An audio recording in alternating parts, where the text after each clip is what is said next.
just because I've used up my time, I will say that it's a good thing to go in the wilderness. It's a good thing to go through this process. And it's not something that you will solve yourself. There's just one last point that I want to make, and that's because it sounds like, it might sound to some people like I'm saying, you know, promoting something of not thinking. But no, I've come to really believe that you need to think. You come to a point where you realize theology or philosophy or these things, they don't have the answers.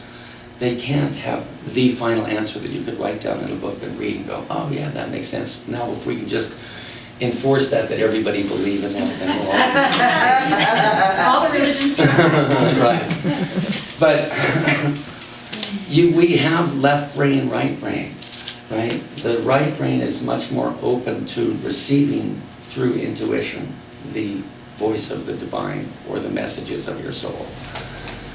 But in order for you really to act on it, you have to program your left brain so that it will accept the intuitions that come from the right brain.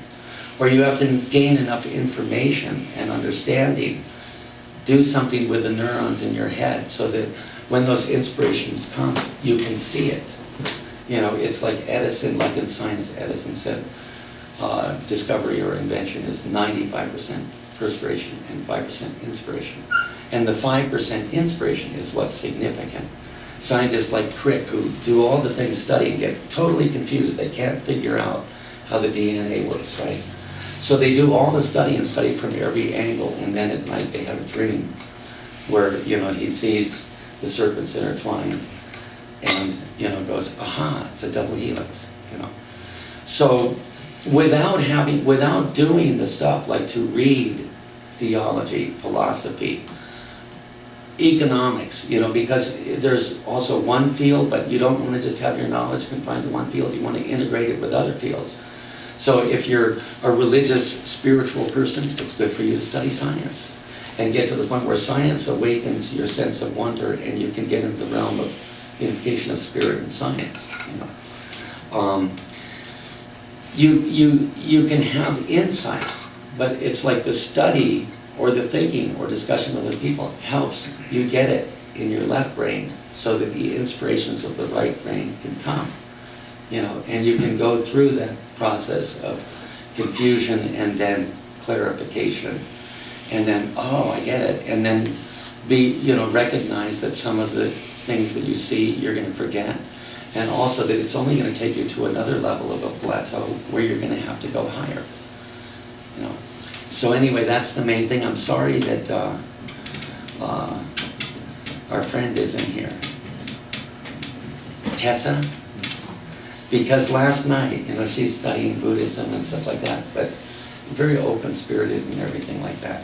Last night it was interesting talking with her about some of these things and about the Buddha, you know, from the point of view of Buddhism and everything like that.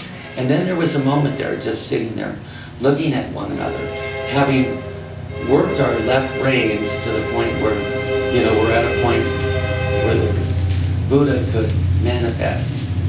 And sitting there then in a state of wonderment, looking at each other in the eyes, to where then it's like all of a sudden the only thing that we could say is it possible that we are both the Buddha right here now, you know, just expressing things from a different point of view.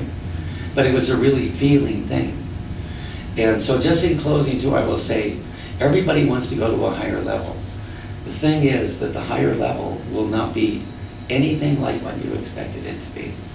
You know, usually you have a fairly sanitized idea of what enlightenment is. But enlightenment is not just light and the spirit. Enlightenment embraces every energy that you have in your body, all the chakras, right?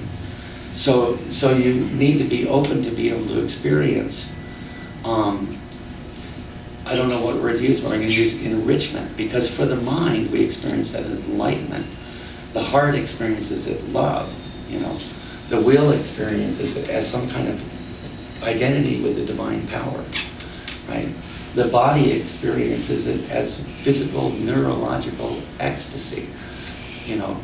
And it opens people up to realms of experience that they may not feel comfortable with, because it might contradict, the initial signals coming from parts of themselves might be, oh, this is bad, because in their mind they'll associate it with a certain kind of behavior. It's like, I'm getting aroused, what's going on?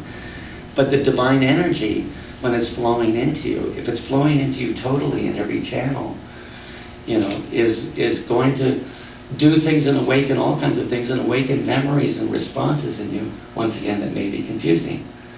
So take it step by step, take it little by little.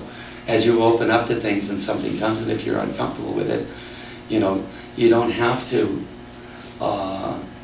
it's a signal to you. Hey, this is another piece of information this is a little bit confusing. I didn't think that I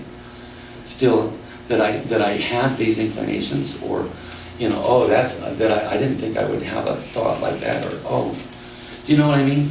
Because there's so much that we are that we're not conscious of.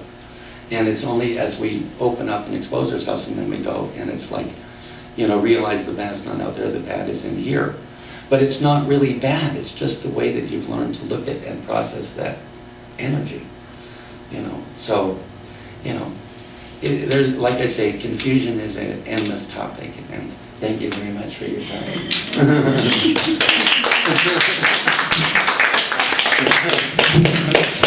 I look forward to part 3 and 4. It's never-ending confusion, just keeps manifesting in different ways. Thank you, Alex. Thank you. It's wonderful. Really spoke to a lot of experiences I've had.